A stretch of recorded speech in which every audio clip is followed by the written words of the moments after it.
Të t'i lash ty këto, se dion që ti i... Këto pas kanë goxhat këtë cipën e brëndshme.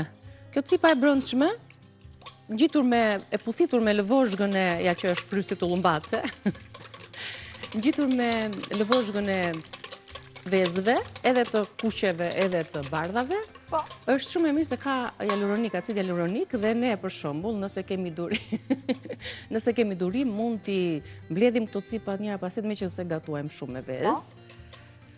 I thajmë, i lëmë të thahen, se thahen shumë kollaj në temperaturën e dhomës, ose edhe në furnin në temperaturë shumë të ulët. Në furn, pasën e kemi fikur furën fare, mbas 10 minuta që vendosim. I grim pastaj dhe i përzim me kremin e fytyrës që përdorim për të rritur përqendrimin e acidit hyaluronik, sidomos për pjesën poshtë syve.